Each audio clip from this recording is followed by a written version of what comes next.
There are moments in life when something deep inside you simply knows. No logic, no explanation, just a certainty that blooms in silence.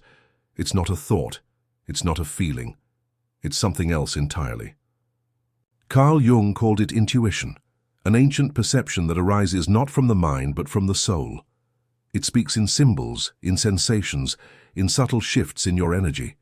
It doesn't argue, it doesn't ask for attention. It simply arrives, like a whisper through your bones. To Jung, intuition was not a vague mystical concept, but one of the core ways the psyche perceives reality, alongside thinking, feeling, and sensing. But unlike the others, intuition is not visible, it is not linear. It emerges from the unconscious, unfiltered, unexpected, complete. A perception without reasoning, a vision without proof. Have you ever walked into a room and immediately felt something was off, though nothing looked wrong? Have you ever met someone and within seconds just knew whether they would become important in your life or not?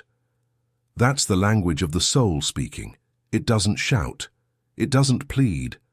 It leaves no paperwork. And yet, when it speaks, it often knows far more than your rational mind ever could. Why? Because intuition isn't based on surface logic. It's based on deep coherence. It aligns with your essence, not with the expectations around you. And, in a world that glorifies certainty, plans, and control, listening to your intuition can feel rebellious. It asks you to let go, to surrender your grip on what should be and trust what is already known within. That's terrifying and liberating. You see, the intuitive voice doesn't need permission to speak. It needs space to be heard. This is not about making decisions based on emotion or impulse. It's about attuning to a deeper intelligence, one that flows beneath your conscious thoughts, an intelligence that often knows what's right before anything makes sense. Intuition, in Jung's vision, is archetypal. It's timeless. It reaches through the layers of culture, identity, and ego and touches something primordial in us. It is the symbolic thread that links our small stories to a greater story, the story of who we are beneath who we were taught to be. And here's the truth. Everyone has intuition. But not everyone learns to trust it. In a noisy world, intuition thrives in stillness. In a distracted mind, it hides in dreams, in symbols, in sensations we dismiss. But when we slow down enough, when we soften the hard edges of our logic, it begins to show itself, quietly, powerfully. And it's in that quiet where things begin to shift, because the more we honor this subtle voice, the more it speaks. The more we listen without needing guarantees, the more we are guided by something greater than prediction, something truer than certainty. In this journey, I'll share with you 5 powerful signs that you're connected to this sacred force. Signs that show your intuition isn't just active. It's awake, alive, and guiding you more than you may realize. We'll explore how the soul speaks before the mind catches up, how truth can arrive without logic, how silence can be your greatest teacher, and how to read the signals your intuition has been giving you all along. So take a breath. Come into stillness. Let your awareness soften. And listen, not with your ears, but with your whole being. Your intuition has something to say. Sign 1. The knowing without thinking. There are moments when the truth doesn't arrive through thought. It lands in you. Fully formed, silent, undeniable. You don't think it. You don't analyze it. You just know. This is one of the purest signs of powerful intuition, a sudden, unexplainable certainty that emerges without a logical process. It bypasses the mind and anchors directly into your being, and it often appears in the form of a quiet but unwavering message. Yes, no, stay, leave, wait, act. This isn't fantasy. It's the body speaking the language of the soul. Carl Jung taught that intuition draws from the collective unconscious, a reservoir of ancient knowing that exists beyond the individual ego. When we access it, it feels like the truth is being remembered rather than discovered. Like the soul has already traveled this road and is now gently nudging us to follow a path it knows well. And when that knowing comes, your body becomes the messenger. You might feel a chill down your spine, a flutter in your chest, a knot in your stomach, a sudden exhaustion that tells you this is not your place, or an unexplainable peace that wraps around your body like a warm blanket saying, you're safe here. The body becomes a compass, a subtle but powerful tool that translates energy into sensation. It reacts to truth with alignment and to misalignment with resistance. And this is crucial. When your intuition is strong, you don't make decisions based on fear or logic. You move from coherence. Coherence is when your heart, your mind, your body, and your soul are all speaking the same language. It's when a situation doesn't just look good on paper, but feels true in your cells. It's when something clicks, not because it makes sense, but because it makes you feel whole. And in those moments, you're not searching for signs, you are the sign. But this kind of intuitive knowing requires deep self-trust. It requires you to be honest about what you feel before you try to justify it. It asks you to surrender the endless questioning and simply sit in the knowing. That can feel dangerous to a rational mind that was trained to seek evidence. It can feel irresponsible to a nervous system that was taught to avoid risk. But here's the paradox. When intuition is real, it doesn't need convincing. It doesn't come with arguments or guarantees. It just shows up clear and clean like a river that knows its way home. And more often than not, this knowing challenges our comfort. It tells us to say no when we want to say yes, to walk away when everything looks perfect, to change direction when it makes no logical sense. And yet when you follow it, life opens. Flow returns, peace emerges. Why? Because intuition doesn't ask, what makes sense? It asks, what resonates with who I truly am? And when you begin to choose what resonates over what's expected, everything starts to shift. Your relationships become more real. Your path becomes less crowded but more meaningful. Your decisions begin to nourish your spirit, not just your image. This is the key difference between fear and intuition. Fear is loud, dramatic, filled with stories and hypotheticals. Intuition is calm, simple, neutral. It doesn't panic. It doesn't spiral. It simply points. And when you learn to trust that subtle pointing, you unlock a life of deeper alignment. Not necessarily easier, but far more authentic. So the next time you feel that sudden knowing, pause. Don't rush to label it. Don't demand proof, just notice. Notice what your body is doing. Notice the sensation, the ease or the tension, the expansion or contraction. Notice how your breath changes, how your heart responds. You are always receiving information, beyond words, beyond thought. Your body doesn't lie, and when your intuition is strong, it will use your body like a tuning fork, vibrating with resonance when you're near truth and trembling with discord when you're not. Over time, this inner knowing becomes second nature. You stop overthinking. You stop justifying. You begin to feel your way through life rather than forcing it. And that's not weakness. That's wisdom, because knowing without thinking is not the absence of intelligence. It is the presence of a deeper intelligence, one that speaks the language of energy, emotion, and embodiment, one that remembers the future before it arrives. You'll begin to realize that clarity doesn't scream, it arrives gently, that the most important decisions of your life will often come not from lists or logic, but from stillness. And in that stillness, the soul whispers, this is it. So when you feel it, trust it. That subtle signal, that unshakable clarity, that full body yes or no, it's not a coincidence. It's not confusion. It's not wishful thinking. It's the soul remembering something your mind hasn't caught up to yet, and it's calling you home. Sign 2. Discomfort in truth. Real intuition doesn't always come wrapped in comfort. Sometimes, it disrupts everything. One of the most powerful and misunderstood signs of strong intuition is this. It tells you the truth, even when that truth breaks your heart. It doesn't cater to your desires. It doesn't align itself with social norms. It doesn't wait until you're ready. It just tells the truth. And often that truth feels deeply uncomfortable. You may sense it when you're in a relationship that looks perfect on the outside, but inside, something feels misaligned. Your intuition will quietly whisper, this isn't it. Not because there's something obviously wrong, but because your soul knows it's not where you're meant to be.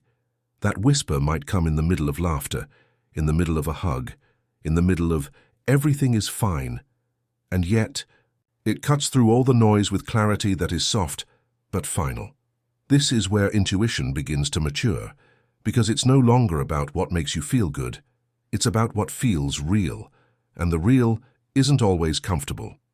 It might guide you to quit a stable job that drains your spirit, to step away from a friendship that no longer feels alive, to move toward uncertainty with nothing but an inner knowing, not because it's easy, but because it's true.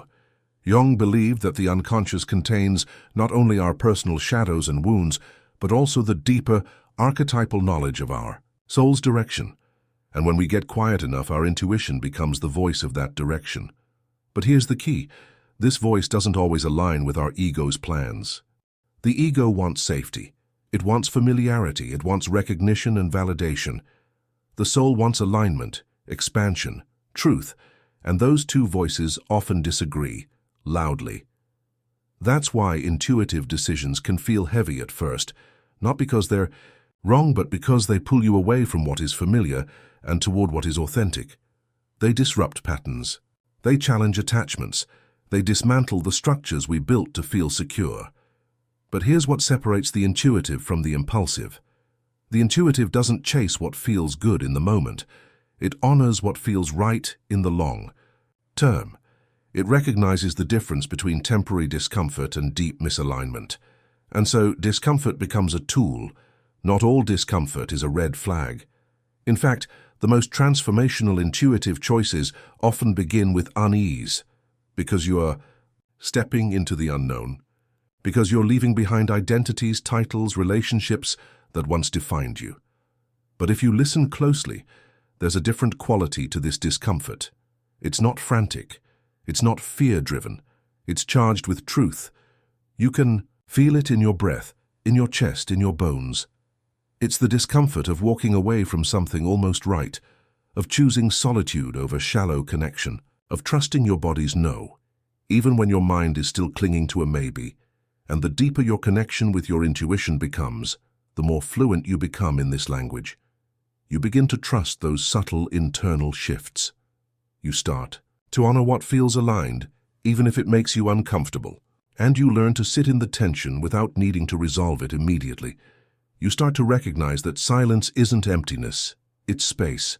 And space is where the real voice of intuition begins to speak. When everyone around you says, "You're overreacting," or "You're being too sensitive," your intuition says, "No, you're just awake." When the world demands certainty, intuition invites presence, and this presence allows you to tune into energy before form. It lets you sense the truth beneath the surface. It's what helps you discern between what looks good and what feels right, between what you're used to and what you're called to. So if you find yourself feeling uneasy in situations that seem fine, pay attention. If you're losing energy in a job that others envy, or feeling cold in a room full of smiles, or drained by a conversation that seems harmless, listen. You're not broken. You're not negative. You're not overreacting. You're feeling the friction between truth and illusion, and that discomfort. It's sacred. It's the soul's way of pulling you back into alignment. Over time, you begin to crave this kind of truth, not because it's painless, but because it's real. It brings peace even when it brings change. It gives you strength even when it asks for sacrifice. You begin to find beauty in walking away from what no longer fits. You start to trust that the quiet unrest inside you is not a weakness, it's a compass. Eventually you stop asking, "Will this be easy?" and start asking, "Will this be true?" Because truth, no matter how uncomfortable, always liberates. So, don't silence your inner knowing just because it disrupts your plans. Don't ignore the voice just because it invites you into the unknown. That's where the transformation lives. That's where the soul expands. And in that expansion, a new life begins, one that isn't defined by what the world expects, but by what your spirit needs. That is the path of real intuition. Sign 3. The timeless glimpse. Some people call it foresight. Others call it luck. But those who live from a place of deep inner listening know it as something more, intuition as a sense of time. One of the most remarkable signs of powerful intuition is the ability to anticipate what's coming, not through calculation, but through quiet attunement. You don't predict the future with precision. You don't see it like a movie, but you feel it, like a shift in the air, a hum beneath the surface. This is what Jung touched on when he spoke of the unconscious holding the full story, even when the ego only sees fragments. Intuition then becomes the bridge between what is known and what is yet to be revealed. And that bridge isn't built through force, it's built through presence. There are times when something just feels off, though nothing's happened yet. Or when you feel called to prepare, to act, to withdraw, even though no obvious sign suggests it. Later the pieces fall into place and you realize, I sensed it before it came. This is not fantasy. This is not imagination. This is a tuning of the soul to the rhythm of time. The intuitive doesn't rush. They don't need to control the future. They don't grasp for guarantees. They move with what they feel, subtle, fluid, faithful. This is where intuition begins to function as a compass. Through time, it's like catching glimpses of the horizon before it emerges. You feel a relationship fading before the first argument. You sense an opportunity forming before the call arrives. You know a chapter is ending, not because you planned it, but because something inside you has already let go. And the gift here cares not about being right. It's about being ready. You start to align with moments before they fully arrive. You begin to notice patterns, symbols, synchronicities. You learn to trust not just what is, but what is becoming. And that trust shifts your entire way of living. You no longer need to cling. You no longer need to know how.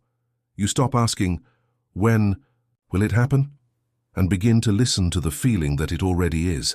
That feeling doesn't shout, it moves like a whisper, like a thread you follow through the dark, like a knowing that lives one breath ahead of now. And this is key. Intuitive foresight does not create anxiety. It creates peace. When the mind tries to predict, it gets overwhelmed. It spirals into what-ifs and worst-case scenarios. But when the intuition senses something, it carries a quiet confidence. You don't feel pressured to act, you feel invited to stay present, to wait, to prepare, to listen. Because intuition doesn't need control, it only needs connection. This connection becomes a form of trust, a deep, internalized trust that what is meant for you is already on its way, and what isn't will fall away before you even need to push. That's why deeply intuitive people often appear calm in chaos. It's not that they don't see what's happening, it's that they've already felt what's true. Their anchor isn't the circumstance, it's their alignment. This doesn't mean life becomes predictable, it means you become receptive. You notice the moment before the shift. You respect the energy of endings. You recognize when something is knocking at your door, even if it hasn't arrived in physical form yet. And most importantly, you learn to act without drama. To say yes when no one else sees the opportunity yet. To say no even when everyone's saying yes. To move when the timing feels right, even if it looks wrong on paper. This is what it means to walk with the soul's clock. It's not about being early. It's about being true to your own rhythm. And the more you live this way, the more life begins to feel like a dance, not a race.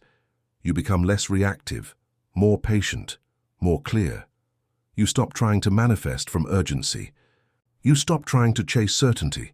You begin to live with your feet in the present and your heart open to what's next, without needing to name it. And here's something you'll notice. The more attuned you become, the more life starts to feel connected. A word overheard at the right moment.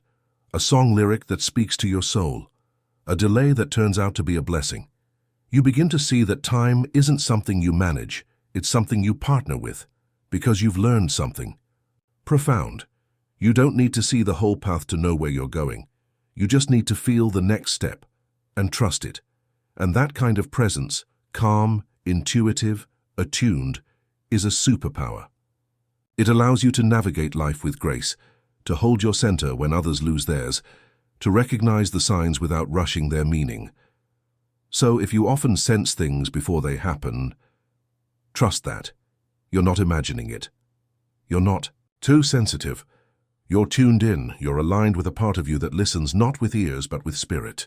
A part of you that feels the waves before they hit the shore. That's not guessing. That's guidance. And the more you honor it, the more it leads you exactly where you're meant to be, without needing a map, without needing proof. Just presence. Sign. 4. The body as oracle. We often think of wisdom as something that lives in the mind. But when intuition becomes truly embodied, something extraordinary happens. The body begins to speak a sacred language of its own. This is one of the clearest signs of powerful intuition. Your body doesn't just react to the world around you. It becomes a channel, a messenger, a living oracle. Carl Jung taught that the psyche is not just mental, it's somatic.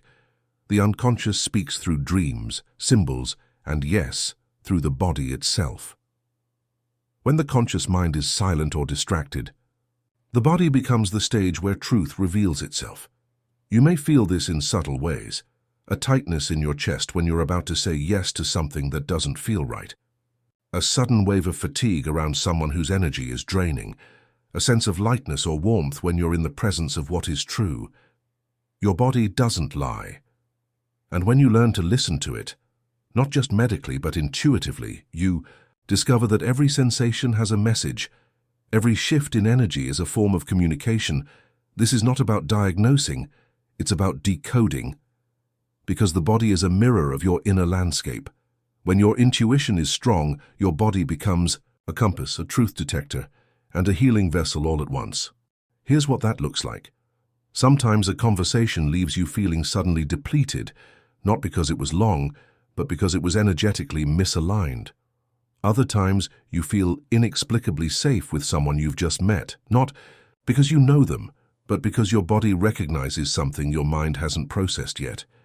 You start to realize that your body responds to people and spaces as much as it does to food or temperature. You might walk into a room and immediately feel either tense or peaceful. You might hold an object or hear a voice and experience a visceral reaction that has no logical explanation, but is deeply true. This isn't superstition. This is intuition. Moving through the physical realm. And the more in tune you become with your body, the clearer your intuition becomes.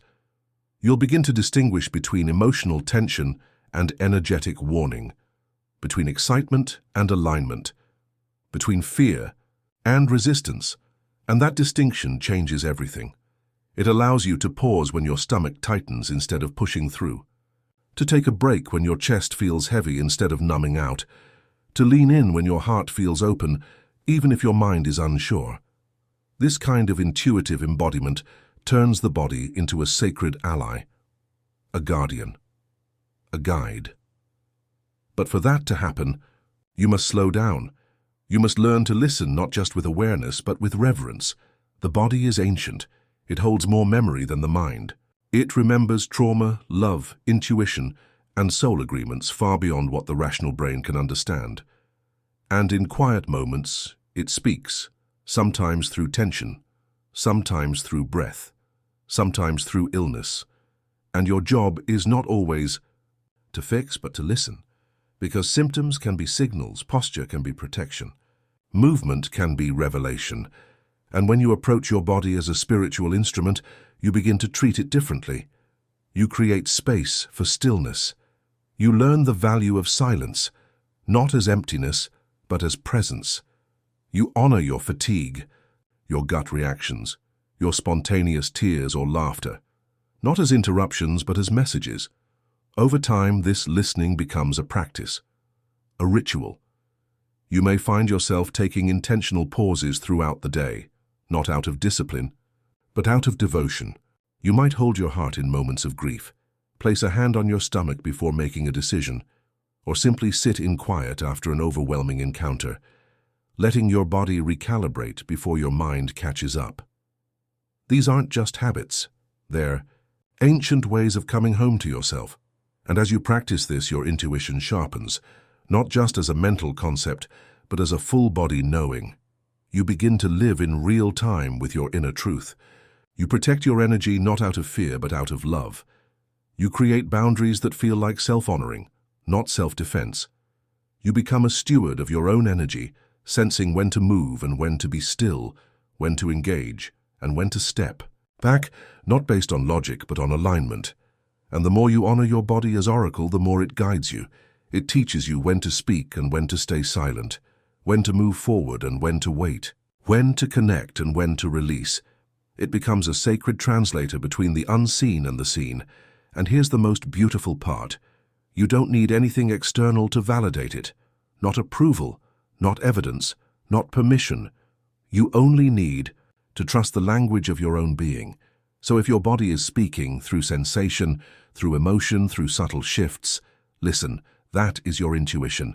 Alive, awake, embodied. That is your soul speaking through skin and breath and bone. And it's not just wisdom. It's holy sign 5. Trust in the invisible. As intuition deepens, it no longer demands proof.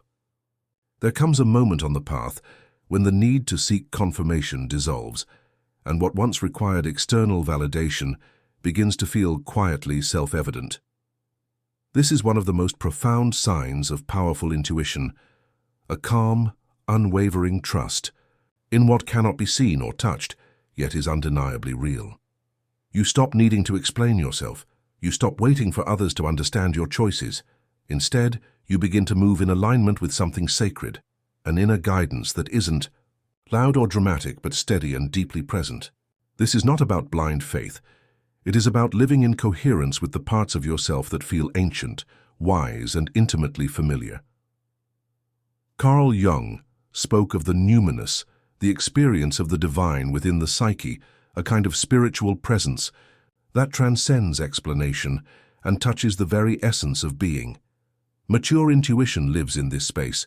It doesn't offer clear steps or promises. Instead, it invites you into relationship with the unknown, not to conquer it, but to walk alongside it with reverence. As you begin to trust this deeper voice, you find yourself noticing life's subtle choreography. You hear a song that speaks directly to a question you never voiced.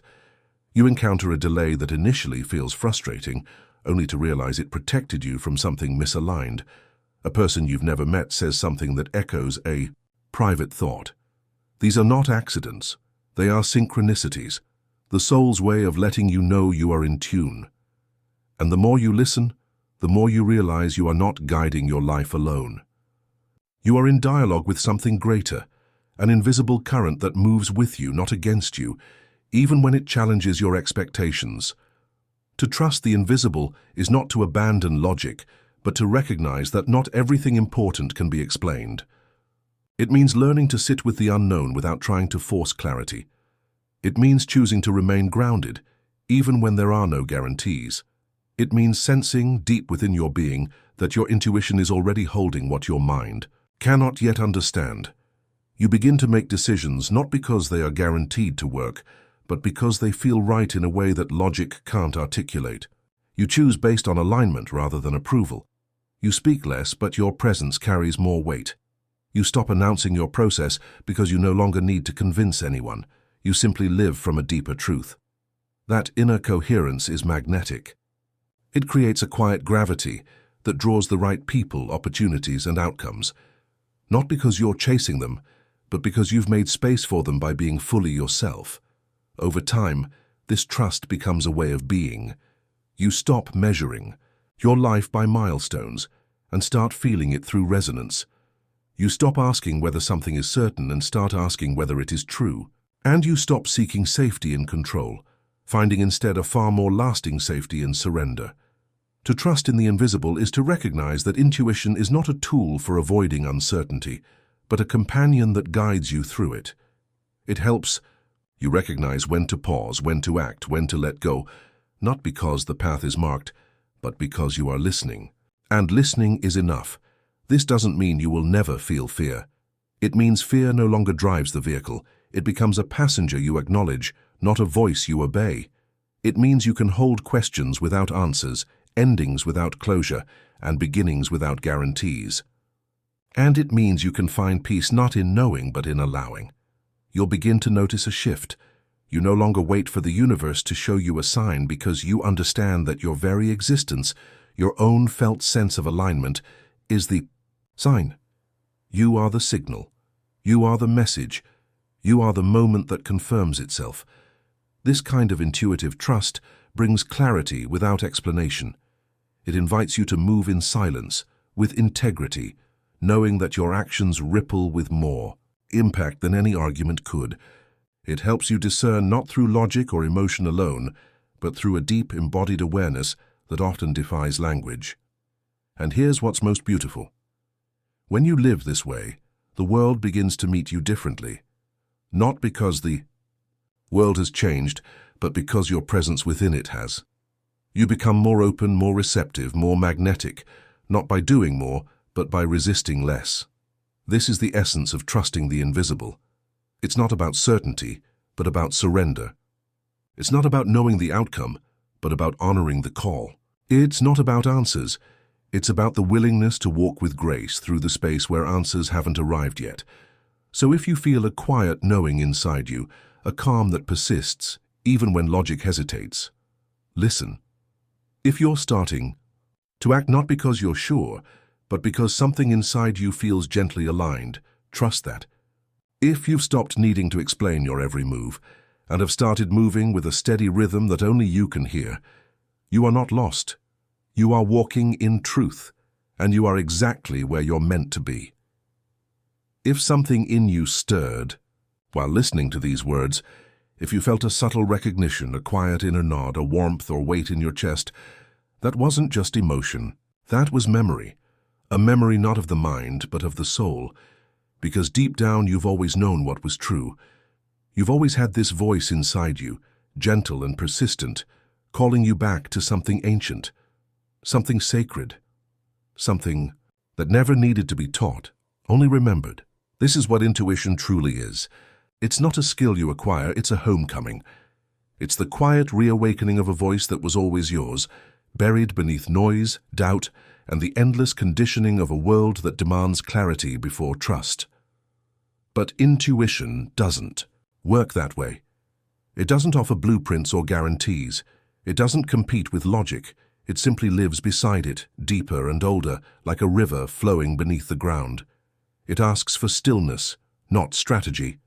Presence, not prediction. It speaks in sensations, impressions, inner shifts. It speaks when you stop forcing and start listening. And now that you've seen these 5 signs, this knowing without thinking, this discomfort that brings truth, this sense of time that whispers, ahead this sacred language of the body, this calm trust in the unseen, you may begin to realize that your intuition has never been absent. It was only waiting for space.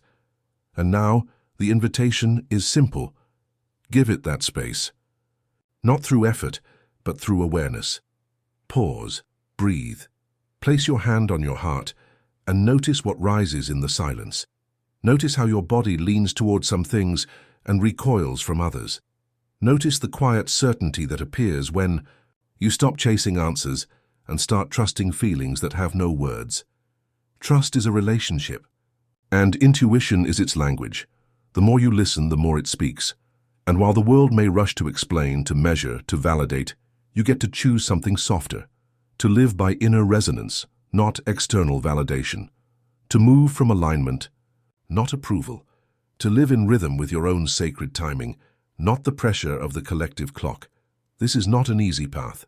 It will sometimes isolate you. It will challenge everything you've been taught about success, logic, and the right way to live. But it will also awaken a peace you didn't know you were missing, a clarity that exists without needing explanation, a joy that comes not from doing more, but from being more aligned. And perhaps most beautifully, it will return you to yourself, not the self shaped by fear, but the self that remembers, the self that knows, the self that has always been listening even when you couldn't yet hear. So if something in you resonated with these words, if even one sentence felt like a reflection instead of a lesson, then trust that knowing. It means you already carry everything you need. It means your intuition is alive and guiding you. And maybe, just maybe, this was never about learning to be intuitive, but about allowing yourself to be who you already are. Come back to that truth. Let it hold you, let it guide you. And as you walk forward, do so not with certainty, but with reverence. Reverence for this voice within you, reverence for the mystery, reverence for the unfolding path that doesn't ask you to predict it, only to walk it with courage and grace. Because when you truly begin to trust your intuition, you don't just make better decisions, you come home. And if you're ready to continue this journey with us, to go deeper into the sacred space where intuition lives, subscribe to this channel, give this video a like and share it with someone whose soul might be quietly waiting to remember too.